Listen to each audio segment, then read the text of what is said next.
Hello and welcome back to the channel. You join me today down at Benzin Cafe here in Dural, where they've just celebrated their first birthday. I thought I'd come down and have a chat to the owner and creator of Benzin Cafe, Mr. Daniel Kajardi, to talk about what it's been like to open and run a cafe in a year that has been anything but normal. Now, you may already be familiar with Daniel through his personal social media or his production house, Monday Made. If, however, you're not sure who Daniel is, let me give you a rundown before we sit down and have a chat. Apart from being the owner and creator of Benzin Cafe, Daniel is an accomplished photographer and videographer. He's a basketball tragic, he's a car enthusiast, and most importantly, he's a new father. So spare time is not exactly something that Daniel has in abundance, which is why I appreciate the fact that he's taken the time out to sit down and have a chat with me. All right, so as I said, I'm joined by Daniel Kajardi. Thank you for coming down and sparing some time for me. I was explaining in the intro that spare time isn't something that you've got an abundance of. So let's start from the top. Right back at the beginning, what were the driving factors behind you wanting to open up your own cafe? Oh, look, I've had this kind of dream of having a cafe for, I don't know, man, like a decade. My dad started in cafes in Australia when we moved here, really. His business was cafes. He used to run Muffin Break and Jamaica Blues just all over Sydney. Only franchises, obviously, right? And I worked through those cafes. Unfortunately, the reason why I worked in his cafe was because I had fines to pay. And I really didn't want to work elsewhere because I didn't want to work to begin with. But that's where actually the love for coffee grew. He was the one that kind of introduced me to coffee, making coffee, tasting coffee, and I kind of just got, I wouldn't say addicted to coffee, but addicted to the idea of coffee, what it actually was. I guess from there, I just kind of always wanted to have my own place. And when I was going through uni, cafes were like my place to study, my place to work at. And then when I had a business and doing freelances, cafes were a place for me to go and work at, right? Chill. I had a friend who I just go to cafes every day just to work with. So I love the culture, I like the vibe of what a cafe is supposed to be like, and I like the product. And I've always just wanted one, I just never found the right time, money, people, right? That's because I know that cafes don't make much money. Like as a profit center point of view, it's a very hard thing to do. So I never wanted it to be my only business, right? I had to go through every other like kind of ventures or every other work first to kind of get to this point. But I've always wanted to have one, just never found the right combination of everything. The journey of Benzin literally probably started 2 years before we opened, so 3 years ago now, where me, my brother, and a mutual friend of ours, wanted to start a cafe, but really didn't know what it was. We just wanted to start something. And we went out looking for a place, location. We had 2 locations before this one right here that failed. One from the other tenants just didn't like the idea there might be a cafe, so they kicked us out of the strata. And the other place had some problems with the landlord themselves before we even started, the lease kind of thing, until we found this place.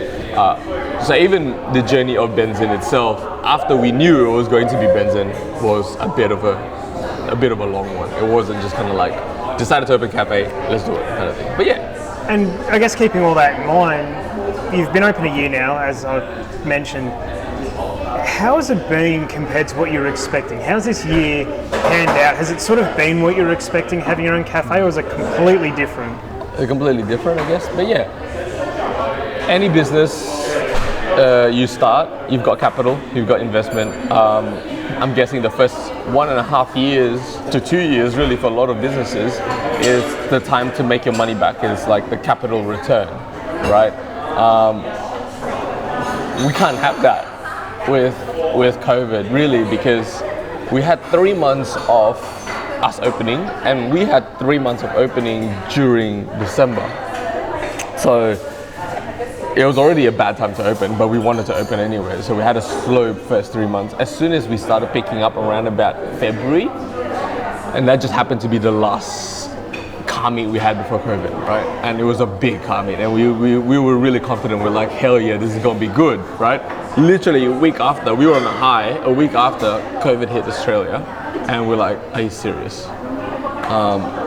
And that brought us down because we weren't able to get that kind of running profit to get that money back in the first year. So I feel like our first year we're just treating it as, you know, year zero, as in like this is kind of like the market research, the, you know, everything that you want outside of just profit. So hopefully year two becomes like year one. And it's crazy actually, because as you say, you opened, in hindsight, at probably the hardest time you possibly could have opened, really. And yet, this place is just so popular. I mean, we're sitting here, it's Wednesday morning, there's plenty of people here. Go to another cafe and that doesn't happen. You should have come yesterday, bro.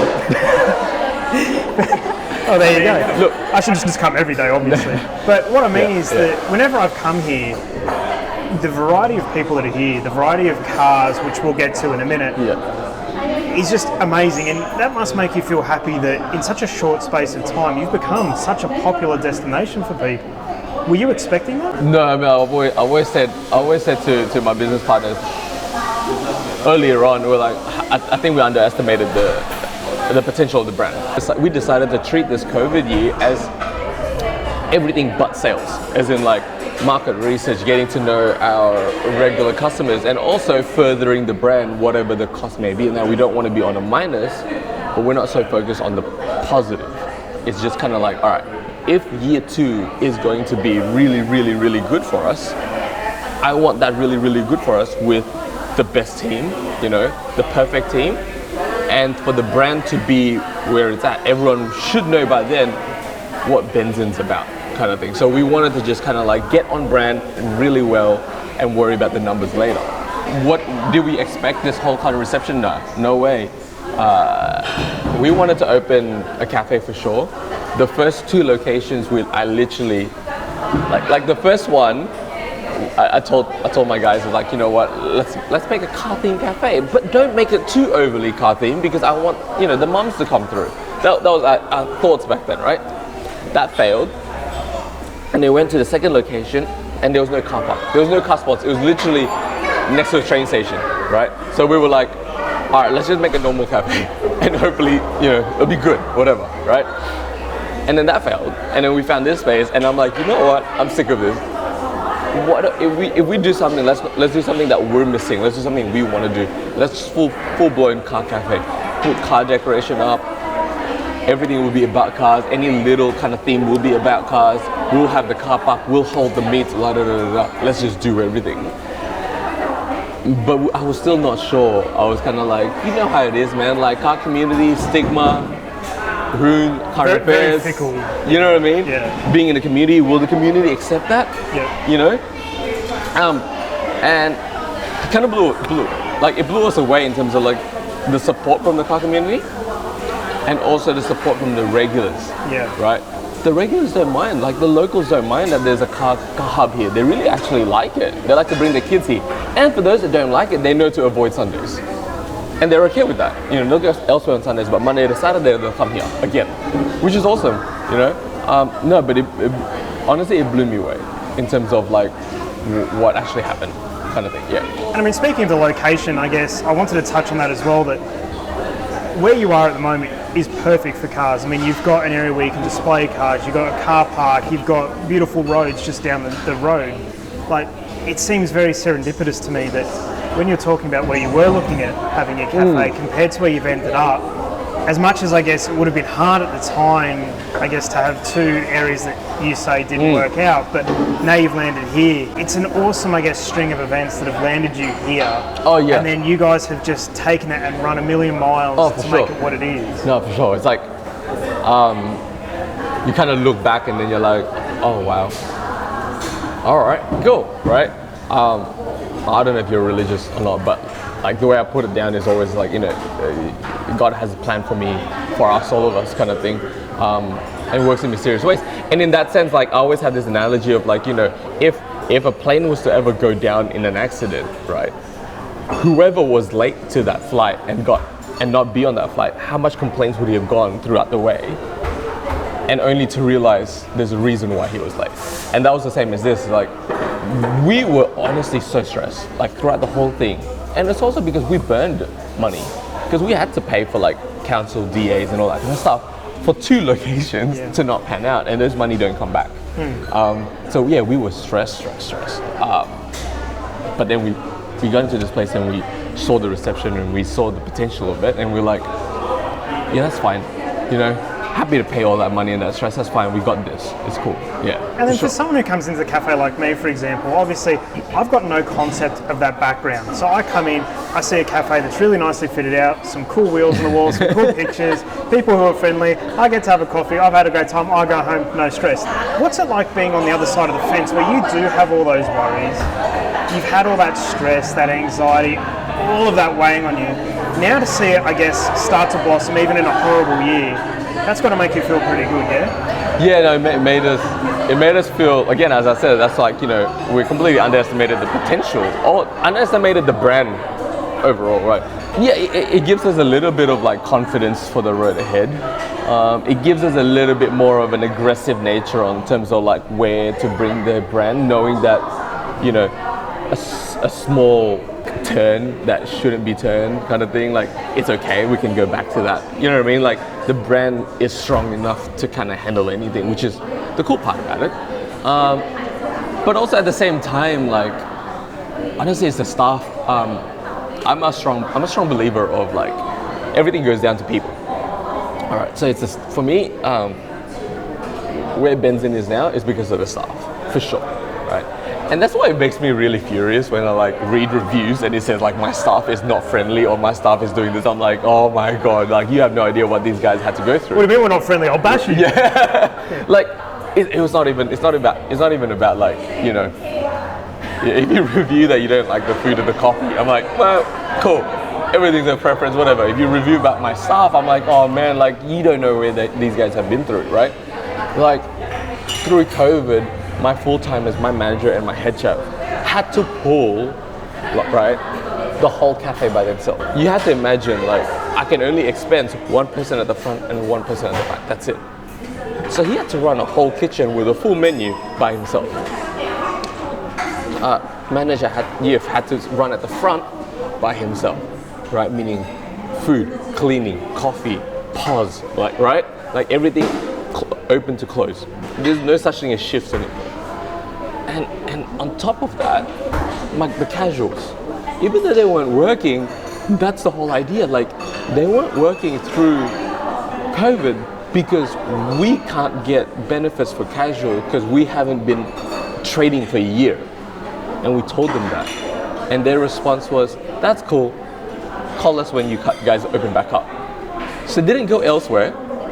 They might have, but they came back when we opened up. So in saying that, like Benzin's where we are now because of the staff. Imagine if we opened that first weekend that, you know, eat-ins available and we had no staff or we had to retrain staff. We would just be back at zero again. In the intro, that apart from being the creator and owner of Benzene, you're also a new father. Congratulations, by the way. You. So effectively, you've had to raise 2 babies because Benzene and your daughter, they're roughly the same age, aren't they? About a year, give or take. Yeah, it's literally the same. Yeah. What's it been like for you having to raise a brand new cafe and a baby? I don't know, you may have to ask my wife. I think she did all the heavy lifting. For both or just the baby? Yeah. No, honestly, my wife did. Irene, like she's amazing. She basically did everything for like the first few months, maybe till now too. But I'm just saying, like for those really hard periods, I was still here. Leading up to Benzin opening, it was at least a month from Harper was born and Benzin opening. Leading up to that, there was the most kind of like 24-hour nights kind of thing, right? Like overnight shifts, not shifts, just like getting stuff ready. And she was at home taking care of her. First 3-4 months, it was just me being stressed, you know. I was still pulling shifts, I was still doing this. So yeah, like it was hard on her and she did most of the work, and honestly, I thank her for that. Really helped a lot. So I can't really take credit for raising 2 babies. I literally just raised this one. But yeah, it wasn't easy. Again, back to people. The people he took care of, Yif took care of most things for me when he could. Irene back at home took care of things for me when she can. And honestly, I think COVID was a little bit of a blessing because I also have another job, and that's wedding videographer. I run another wedding company. and COVID meant I had no wedding. So imagine if I did, I would have been screwed. Like I literally just would have been screwed. I completely, again, as I said, I underestimated this thing. So me thinking that I could sneak away for a wedding shoot on a weekend on the first year of Benzin, hell no. And I guess that goes back to what you're saying, that things may appear to be a roadblock, but they can also be a blessing, depending on how you look at it, how you work with it. So, we might not be getting the profit we want now, but in terms of like every other cafe, when you have the time to create your brand and make sure you get your brand on point, it would have been like months. For us, it was a whole year. You know, it gave us a longer stretch of time just to test things out, experiment. Does this work? Nah. All right. Does this work? Nah. Now we got path. Like, this is what we want to do. Yeah. This is where we're gonna go. So it's still a blessing for sure. Yeah. And then apart from getting to talk to me, have you had any moments in this past year where you've just sat back and gone, this is amazing, I didn't expect this, it's exceeded expectations? Yeah, in a way. I would like to like go to the Benzin Sunday and just, you know, enjoy the day. That doesn't really happen. I'm like running around taking photos or like chasing people down that's hooning. That would be nice, but when I edit the photos and the videos that I have throughout the week, yeah, that's when I kind of like sit back and be like, you know, it's kind of cool. Basically created something that I've always wished I had when I was still very active in the car community at a young age kind of thing, but we never had that. And then when I come here to work or something like that, like just do my emails, do my edits, sit back in the corner and look at it, it's like, it's mad. Like I now have a place to work in that's my own cafe kind of thing. It goes beyond that, like when we create events for the staff and the regulars, right? Because they've been so much a big part of this. When we get to create a Benzin community in a way, right? Do the drive club things that we do.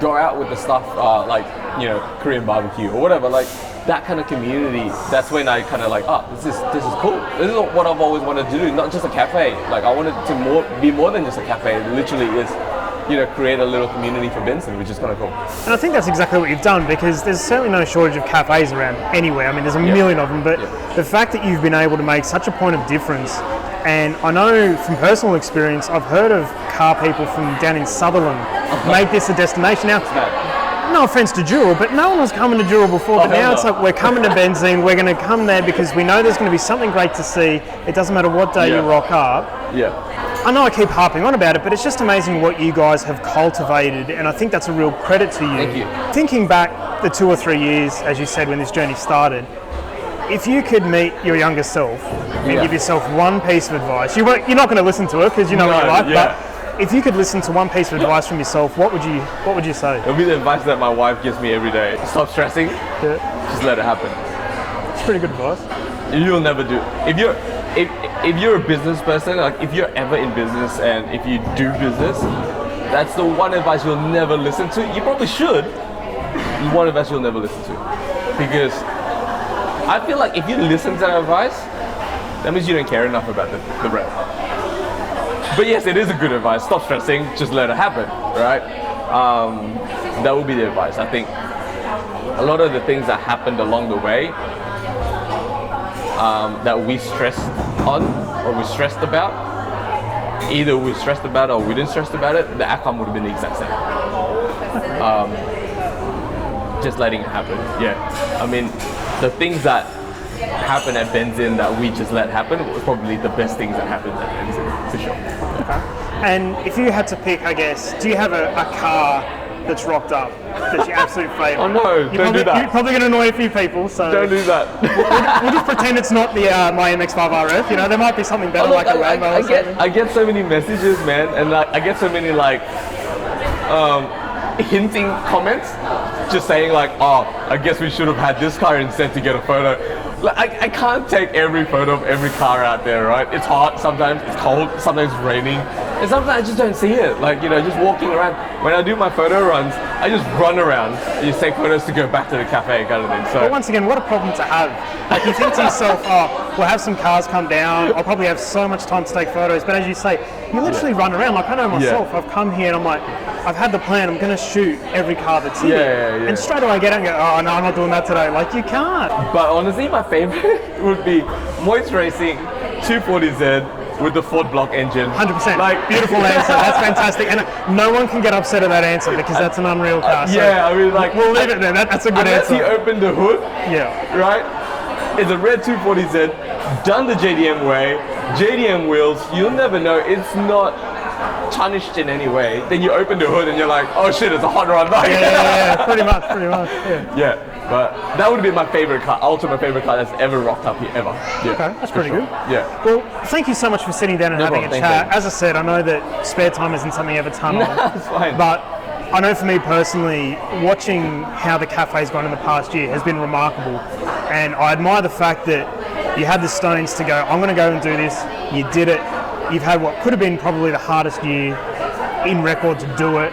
You've flourished, and as I said before, it's a real credit to you what you've cultivated with your staff, with the fit out, with the community that comes out. So congratulations on year one. Thank you. And I wish you many more happy years to come. Thanks, David.